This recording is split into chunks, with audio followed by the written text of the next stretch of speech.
Boa tarde a todos e a todas. Nós vamos dar início à nossa apresentação e hoje o tema da nossa discussão será processamento em pauta, legislação, legalidade e vantagens. Um tema muito vasto e amplo em discussão, ainda mais diante das situações, às vezes as divergências que encontramos nas legislações brasileiras, e hoje nós poderemos aprofundar um pouco mais nesse tema e entender de fato o que pode ou não pode ser processado. Antes de iniciarmos propriamente dito, gostaria de me apresentar. Meu nome é João Paulo, sou enfermeiro, graduado pela Universidade Federal de Juiz de Fora, especialista em processamento, trabalho há 11 anos como responsável técnico pelo processamento de uma das maiores empresas de processamento do Brasil, e atendemos o mercado de Belo Horizonte, Rio de Janeiro. Trabalhei também na área assistencial como enfermeiro responsável pelo Centro Cirúrgico CME, dando aulas também na pós-graduação. E o nosso objetivo hoje é desvendar um pouco esse cenário que muitas vezes é conturbado no nosso Brasil.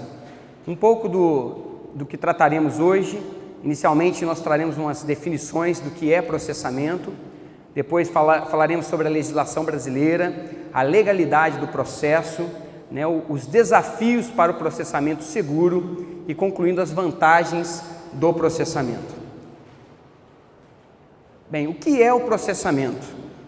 Que tipo de serviço ou tipo de atividade é essa? Segundo a RDC 15, o processamento é um conjunto de operações, de processos que passa pela pré-limpeza, limpeza, inspeção, controle de qualidade, embalagem, esterilização dos produtos para a saúde.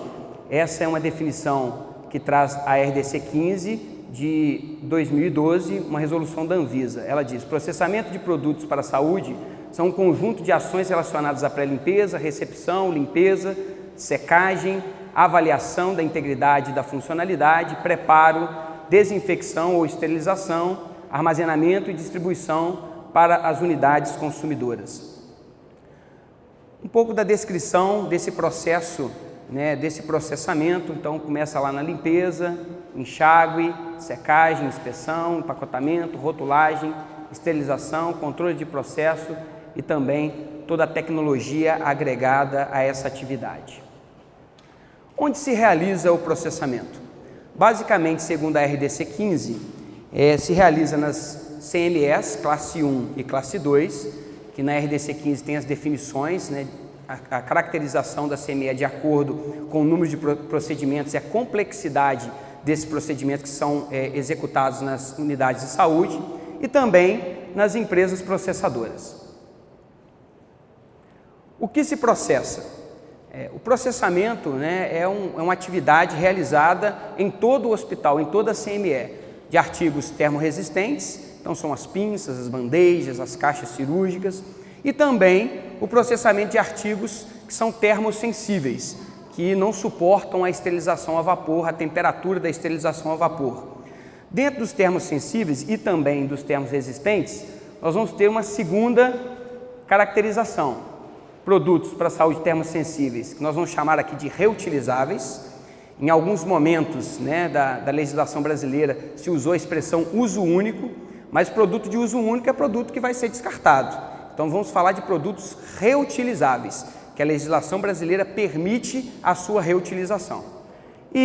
Então nós vamos dividi-los em produtos para a saúde não críticos, que são aqueles produtos que entram em contato com a mucosa íntegra, com a pele, então não existe uma necessidade de uma esterilização, apenas um processo de limpeza. Os produtos para a saúde semicríticos, que entram em contato com a mucosa íntegra, e aí nós já vamos falar de uma desinfecção de alto nível ou até mesmo uma esterilização, em algumas unidades optam por isso. E os produtos para a saúde críticos, que entram em contato com a mucosa não íntegra ou com a corrente sanguínea. Esses produtos, obrigatoriamente, nós precisamos ter o processo de esterilização envolvido no processamento. Mas quais são as legislações, então, que vão tratar sobre o processamento desses artigos termossensíveis reutilizáveis que estão vigentes no Brasil hoje? Nós temos lá de 2006, de 11 de agosto de 2006, a RDC 156, que dispõe sobre o registro, rotulagem e reprocessamento de produtos médicos e da outras providências. Da RDC 156 surgiram duas resoluções específicas, que são a RE 2605, que traz a listagem dos 66 produtos de processamento proibido, e a RE 2606, que aborda sobre os protocolos de processamento. Na verdade, ela vem trazer as formas de se processar, estabelecer os protocolos testes, protocolos de processamento e como validar esse protocolo de processamento. Ainda temos, mais recentes, a RDC 15, que ela é um pouco mais abrangente, ela trata tanto do processamento como também das estruturas físicas das CMEs classe 1 e classe 2 e também das empresas processadoras. Então fala sobre requisitos de boas práticas para o processamento de produtos para a saúde. Posteriormente, em 2013, nós temos a nota técnica 01, que veio buscar um pouco de esclarecimento sobre o que era o material processado, o que era material esterilizado, o que era material reesterilizado, né, e trazer alguns esclarecimentos a respeito disso. E também uma nota de esclarecimento da Anvisa, que foi do ano passado, que mais uma vez ela vem informar quais produtos podem e não podem ser processados. É uma nota de 30 de agosto de 2016. Então essas são as legislações que atualmente estão em vigor no Brasil sobre este tema. Nós tivemos também, esse ano, uma consulta pública 257, que o objetivo dessa consulta pública é substituir a RDC 156. E ela vem falar também sobre requisitos de registro de material, cadastro, uma resolução mais voltada para o fabricante, mas ainda não está em vigor. Bem, quando nós abordamos esse tema do processamento, nós temos algumas discussões e múltiplos interesses. Interesses que envolvem o fabricante, interesses que envolvem o serviço de saúde, interesses que envolvem a empresa processadora, interesses ambientais. E nós precisamos, de uma maneira muito consciente, discutir todas essas questões e chegar a um denominador comum, nunca abrindo mão da segurança de todo o processo. Essas discussões e essas posturas devem ter, em primeiro lugar, a segurança do processo. Então, dentro da legislação do processamento, a gente tem algumas questões, alguns questionamentos. Como estabelecer meus protocolos? Qual a metodologia utilizar para cada artigo? Como realizar a rastreabilidade dos artigos processados? Como validar o meu processo? Muitas vezes, quando olhamos para as resoluções da Anvisa, elas não nos mostram de maneira muito clara como executar tudo isso. Muitas vezes é uma abordagem ambígua e que geram muitas dúvidas. E esses múltiplos interesses acabam influenciando essa tomada de decisão. Segundo a RE 2606, o protocolo de processamento é a descrição dos procedimentos necessários à realização do reprocessamento do produto médico. Deve ser instituído por um meio de um instrumento normativo interno, quer dizer, da instituição de saúde ou da empresa processadora, e validado pela equipe por meio da execução do protocolo teste. Resumidamente, o que a RE 2606 traz é que as instituições de saúde ou as empresas que processam precisam elaborar um protocolo teste, que é a descrição de toda a metodologia utilizada para processar aquele artigo e também para os testes utilizados para garantir a qualidade desse processo. Após estabelecido tudo isso, e isso muito bem descrito no protocolo teste, se valida esse protocolo utilizando algumas análises, por exemplo, endotoxina bacteriana, pirogenia, testes de limpeza, testes de integridade, e a partir daí se valida esse protocolo, e esse protocolo então é um instrumento que garante a possibilidade do processamento dos produtos para a saúde. Essa terminologia reprocessamento, com a RDC 15, ela mudou para processamento de produtos para a saúde.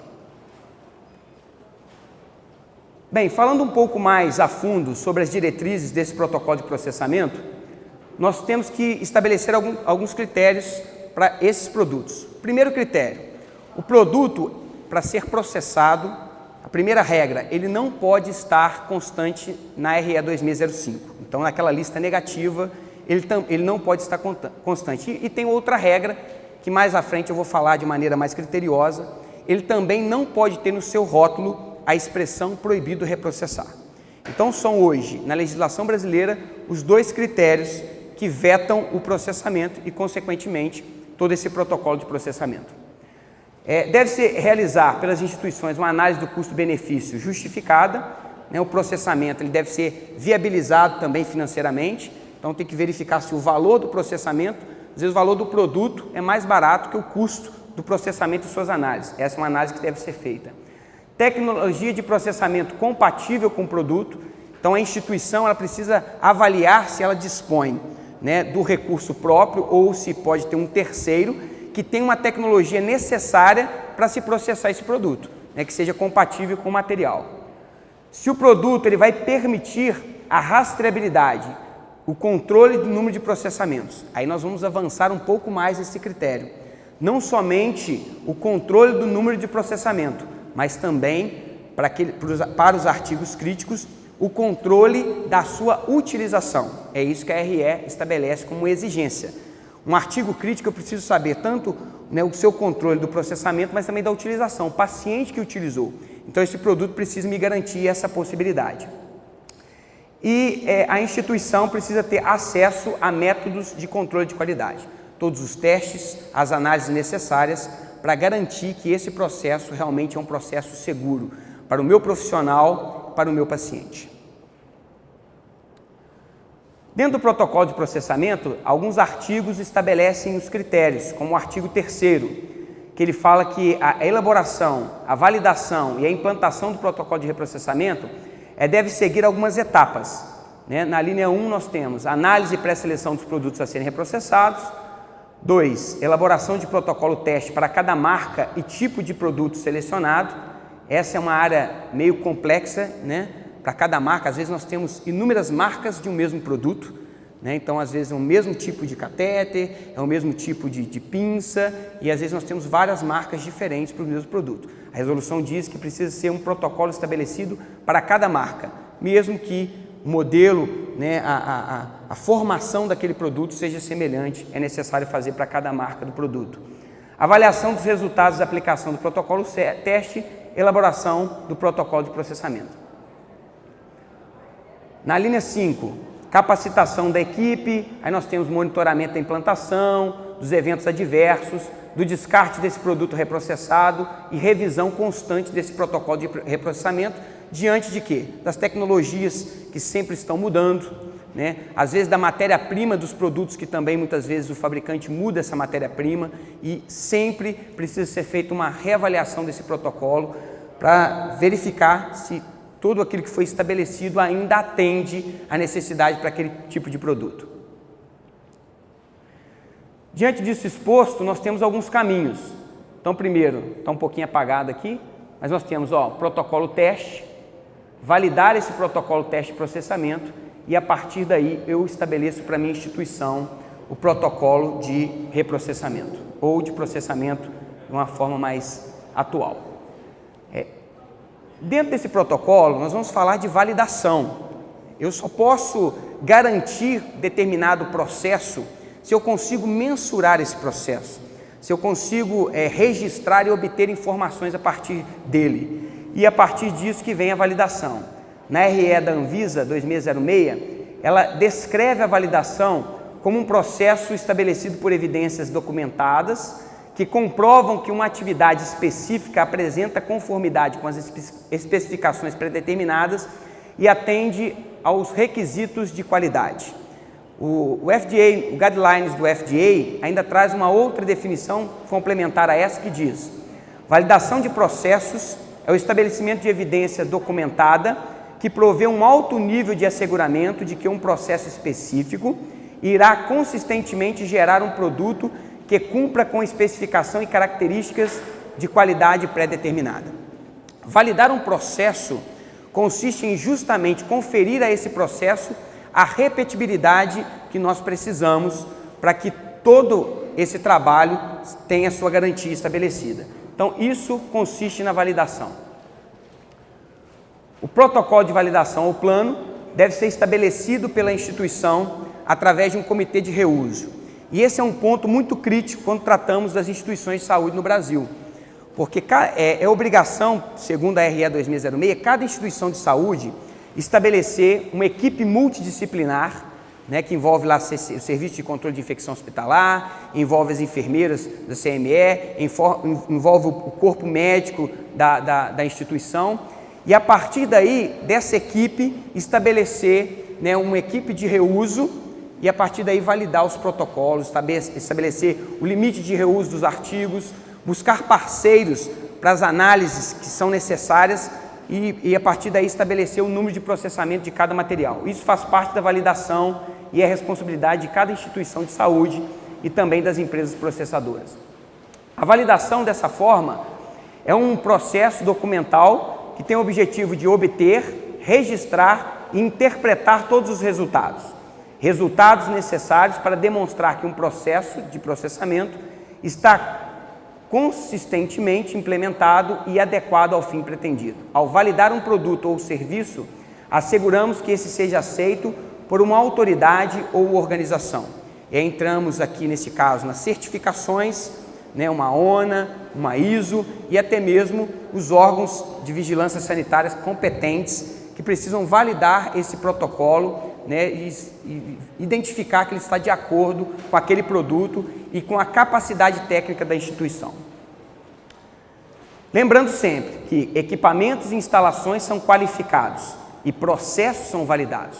Eu vou qualificar, né, o meu equipamento, né, e vou validar o meu processo. Só se pode melhorar o que se pode medir. É uma outra questão importante. Muitas vezes a gente na atividade nossa, a gente trabalha muito com empirismo, né, com o discurso daquele conhecimento comum, mas é importante podermos mensurar. Somente a partir de uma mensuração, de uma rastreabilidade, de uma validação, nós conseguiremos saber se aquele processo é realmente efetivo para aquilo que nós buscamos nos materiais. É importante saber, RE atrás, os protocolos de reprocessamento devem garantir a qualidade do resultado de todas as etapas do processo, incluindo a avaliação de funcionalidade, esterilidade, rastreabilidade, condições de armazenamento e descarte dos produtos. Bem, os critérios que envolvem então a legalidade. Nós vimos a legislação sobre os protocolos, sobre o comitê de reuso, sobre o protocolo teste, sobre a validação e a legalidade desse processo. Diante, às vezes, dessa discussão toda, essa celeuma toda sobre o processamento dos produtos, né, qual que é? O que eu posso ou o que não posso processar? Qual que é a regra do jogo? E nós trouxemos aqui uma abordagem da nota de esclarecimento da Anvisa, que eu gostaria de resumi-la, para ficar mais fácil aqui nessa hora. Bem, essa nota de esclarecimento de 30 de agosto de 2016, ela traz uma forma de entendermos sobre os materiais mais clara. Hoje no Brasil, infelizmente, a Anvisa não dispõe de um mecanismo que possa controlar, né, o fabricante ou aquele que possui o poder, né, ou que tem a responsabilidade de registrar um produto no Brasil. E muitas vezes nós vemos nos rótulos dos produtos que nós usamos na unidade de saúde, vários dizeres: não reesterilizar, destruir após o uso, símbolos internacionais como single use, né, do not reuse, 2 cortado. E aí, eu posso ou não posso processar esses produtos? Bem, segundo a RDC 156, RE 2606, o que vai vetar o processamento, e essa nota de esclarecimento traz isso, são, primeiro, o material estar na lista negativa da Anvisa, então são 66 tipos de produtos que, em hipótese alguma, podem ser processados. E segundo critério, não podem ter no rótulo a expressão proibido reprocessar. Então, se você pega um determinado tipo de catéter, um determinado tipo de pinça, e você observa que lá no rótulo dele tem a expressão proibido reprocessar, esse material é um produto de uso único. Ele precisa ser utilizado e descartado. Porém, como no Brasil, né, às vezes os serviços de saúde notificam muito pouco a Anvisa, os fabricantes e distribuidores usam subterfúgios. Ele registra o produto e ele não consegue registrar esse produto como proibido reprocessar. Então ele vai lá no rótulo do produto e põe: descartar após o uso, não reutilizar, não reesterilizar. Isso acaba gerando dúvidas. Segundo a legislação brasileira, então, um produto só não pode ser processado quando tem proibido reprocessar ou está na listagem negativa da Anvisa. O fabricante ainda pode colocar uma recomendação, que aí ele está em conformidade com o que a lei diz. Ele pode colocar: o fabricante recomenda o uso único, mas isso também não veta o processamento. A grande importância disso tudo, por isso que eu quis trazer essa nota de esclarecimento para a gente poder entender, é porque muitas vezes o serviço de saúde está na mão, a enfermeira ou o enfermeiro, ou às vezes o médico, tem um produto na mão e gera dúvida se ele pode ou não processar esse material. E aí acaba às vezes descartando o que talvez ele poderia processar ou tentando reutilizar o que não poderia ser reutilizado. Lembrando sempre que quando tratamos de processamento, a limpeza é o ponto mais crítico. E aí nós não podemos negociar segurança. Eu posso processar um produto se eu disponho na minha CME ou de um terceiro, uma empresa que presta serviço para mim, de tecnologia para limpar, desmontar e garantir que aquele material realmente está limpo, está livre de pirogênios, de prions e algo que vá comprometer a garantia da minha esterilidade. Só há garantia de esterilidade do produto que está limpo e seco. Desafios para o processamento seguro. Então eu preciso garantir que os parâmetros pré-estabelecidos para o processamento de produtos para a saúde foram atingidos e que são reproduzíveis, conferindo segurança na prática utilizada. A gente precisa lembrar que talvez aqui nós temos enfermeiras responsáveis por CME ou de alguma outra empresa que trabalha com processamento. Muitas vezes não é um enfermeiro que propriamente dito está lá manuseando o material. Muitas vezes é um técnico de enfermagem e a gente precisa garantir que esse processo seja reproduzível e que o técnico de enfermagem ou qualquer outra pessoa tenha condições de, repetindo esse processo, garantir a sua segurança. É isso que nós precisamos garantir aqui. Mas como fazer para processar estes produtos em minha CME? Para processar esses produtos em minha CME ou numa empresa, eu preciso garantir que a estrutura física, os insumos e os equipamentos são compatíveis com os produtos que eu quero processar. Às vezes eu quero processar um material que tem um lúmen muito estreito. Eu possuo na minha CME ou o meu parceiro possui tecnologia para limpeza no lúmen desse material? Eu consigo garantir que o lume desse material que eu não consigo ver a olho nu realmente está limpo? Então é uma questão importante. Eu tenho os insumos necessários, os detergentes necessários para me garantir esse processo? Eu possuo equipamentos, lavadoras ultrassônicas ou termodesinfectadoras para garantir que a limpeza foi efetiva nesse material? É uma discussão. Segunda discussão, eu possuo profissionais qualificados para essa atividade? O meu profissional que está na minha CME ou na minha empresa, ele possui competência e qualificação para poder fazer a desmontagem do que precisa ser desmontado, para poder fazer a inspeção do que precisa ser inspecionado? Biofilme, eu garanto de maneira segura nessa pré-limpeza, a retirada desse biofilme, lembrando que essa pré-limpeza, ela precisa ser realizada logo após o procedimento.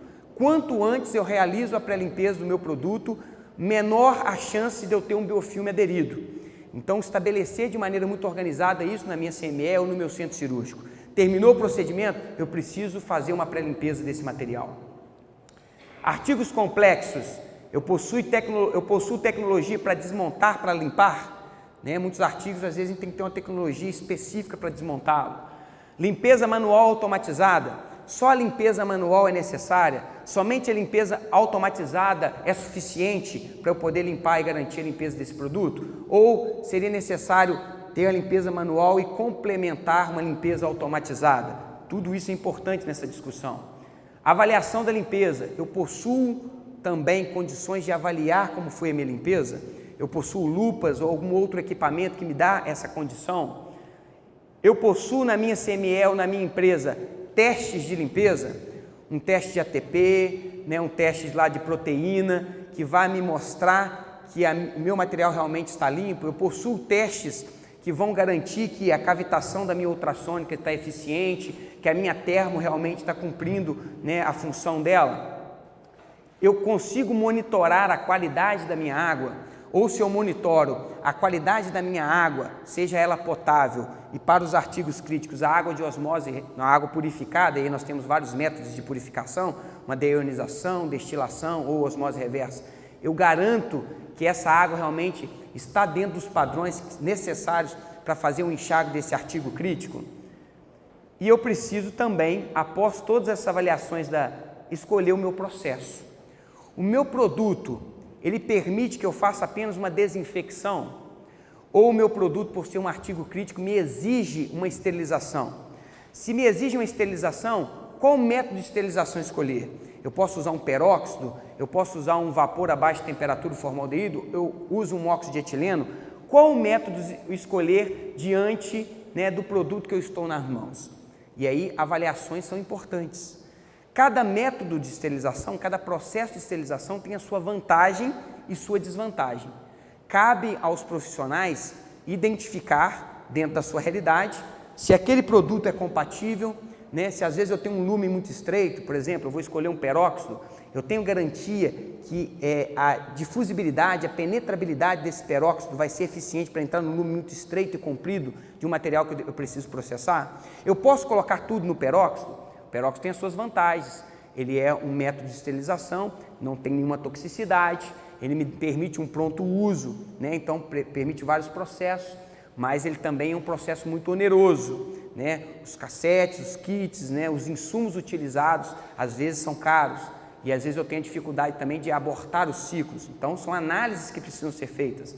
O vapor a baixa temperatura de formaldeído, o VBTF, também tem suas limitações.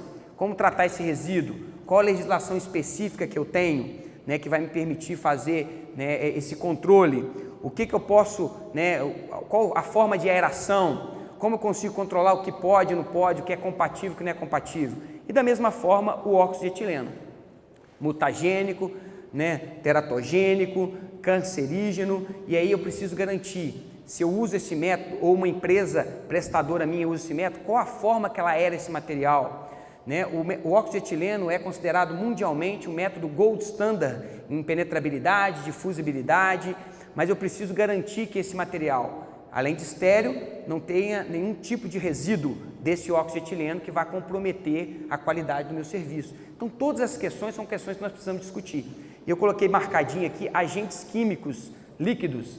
Hoje a gente, aquela esterilização química está muito questionada, a RDC 15 para alguns tipos de produtos já veta esse tipo de utilização, então são coisas que nós precisamos questionar. Mas qual o método de escolher diante dos produtos que eu tenho na mão? Eu preciso saber que caminho seguir. Lembrando, sempre, que a esterilização é o processo final, é o final do meu processo. O que onera e o que é complexo é a limpeza. Então eu preciso saber que o custo maior do processamento não está na esterilização, está sim na minha limpeza, na mão de obra, nos insumos que eu utilizo para garantir esse material esteja totalmente limpo. Desafios para um processamento seguro. Então eu preciso ter seriedade, eu preciso ter uma equipe qualificada, eu preciso fazer um julgamento dos riscos e da funcionalidade do meu material, eu preciso ter um controle do meu processo de trabalho, eu preciso ter acesso a métodos automatizados para limpeza e esterilização a baixa temperatura quando eu trato termos sensíveis, e eu preciso ter um monitoramento dos efeitos adversos. Hoje em dia, nós vivemos uma época em que essas discussões são muito amplas, em que a nossa equipe de enfermagem e até mesmo administrativos das instituições estão muito esclarecidas. Então discuta, questione, busque métodos e formas para se ter um processo seguro e que venha dar tranquilidade para você que está operando, utilizando o material, ou para o seu cliente. Às vezes o seu enfermeiro do CME, o médico, a enfermeira do centro cirúrgico, venha buscar esse material e você oferecer, nós possamos oferecer algo realmente com segurança. Mas se a minha CME não possui todos os elementos necessários para o processamento seguro, o que devo fazer? Existe alternativa? Sim, existe alternativa. Hoje, pela RDC 15 e até anteriormente a isso, nós temos o serviço das empresas processadoras. E aí, o que eu preciso da minha empresa processadora, que presta serviço para mim? Primeira coisa, eu preciso saber se essa empresa processadora possui todas as licenças e autorizações necessárias para o seu funcionamento. Não é cabível a gente, às vezes, estar se usando um serviço de uma empresa que não tem um alvará da vigilância sanitária, que não tem um alvará ambiental, ainda mais quando nós tratamos de empresas processadoras. Tem muitas empresas de óxido de etileno, que é um gás que a gente sabe que é muito tóxico, então preciso garantir, bem, qual empresa que presta? Ela é uma empresa ambientalmente correta, ela tem todas as autorizações e licenças necessárias para o seu funcionamento? É uma empresa certificada? Eu preciso buscar isso, porque se eu estou buscando algo de qualidade, eu tenho que saber se a empresa que eu estou buscando serviço também buscou, né, um selo de qualidade, uma certificação, provando que realmente ela busca a excelência do seu processo. Eu preciso saber, essa empresa, ela possui uma estrutura física adequada? Às vezes a empresa é uma empresa que tem uma estrutura física limitada, equipamentos limitados, eu preciso saber essa informação. Ela possui equipamentos e mão de obra especializada? Ela diz que processa o material, então se ela processa, ela tem lavadoras ultrassônicas suficientes, ou ela tem outros equipamentos suficientes para o número de clientes que ela atende? Porque uma coisa é você ter às vezes um equipamento para mostrar para vigilância ou para uma inspeção, e você ter efetivamente o equipamento que vem atender as instituições. Ela tem uma lavadora que permite a lavagem no lumen de produtos canulados, produtos às vezes de oftalmologia ou de serviço de hemodinâmica. Eu preciso buscar essa informação, né? O processo está bem definido e validado. Se eu chego nessa empresa para fazer uma visita técnica, é necessário que se faça, eu consigo buscar lá, né, todos os registros, as validações, as qualificações dos equipamentos. Isso é importante. Vantagens do processamento. Quais as vantagens de processar? Por que eu não posso jogar tudo fora? Por que eu não posso usar um material e descartá-lo em seguida? Tem vantagens do processamento. Vantagem ambiental, nós estamos deixando de descartar no meio ambiente produtos que demoram 200, 300 anos para se decompor. Uma visão ambiental. Atendimento ao sistema de saúde. Hoje nós sabemos que o sistema de saúde, né, o SUS, muitas vezes tem dificuldade em repasse de recursos. Então, você também pode atender essa demanda de instituições públicas que têm, né, a necessidade do processo e precisa que esse equipamento esteja estéril. Menor custo, aumento da lucratividade do serviço, aumento do número de procedimentos, viabilizar o procedimento no serviço. Muitas vezes, seja privado ou público, às vezes as instituições têm dificuldade de compra de materiais, né? Às vezes tem que abrir um processo de licitação, e isso é um processo que demanda tempo. E às vezes com processamento você tem a pronto uso o material em mãos para poder ser utilizado. É uma outra garantia do processamento, uma outra vantagem. Mas diante de todas essas questões que foram abordadas, protocolo de processamento, legislação, legalidade, vantagens, nós precisamos entender que a segurança não se negocia, né? O primeiro ponto, né, em qualquer abordagem, eu preciso dispor na minha CME, no meu hospital, de um processo seguro, ou cobrar de quem presta o serviço para mim um processo seguro, para que nós possamos ter tranquilidade em oferecer aquilo que é o principal, né, o principal serviço de um hospital, que é o atendimento ao paciente e a sua necessidade naquele momento. Eu gostaria de deixar aqui para finalizar uma frase que eu achei muito interessante, que diz: existem dois jeitos de viver, acomodar-se ou ousar. Quando lutamos por ideias nas quais acreditamos, nasce daí um sentimento de dignidade de ser alguém que faz a diferença. Uma frase de Roberto Chernyshyk. E eu gostaria de finalizar dizendo isso. Eu, enquanto enfermeiro, eu acredito no processamento. E eu acredito no processamento feito de uma forma segura, responsável. Não com irresponsabilidade, não olhando apenas uma questão apenas financeira, mas também segura. Partindo dessa premissa e buscando parceiros que possam oferecer esse serviço, nós temos possibilidade sim de fazer um processamento com qualidade, com segurança, sem comprometer em nada a segurança do nosso paciente. Então é isso que eu gostaria de dizer e agradecer. Muito obrigado pela atenção de vocês e qualquer coisa estamos à disposição.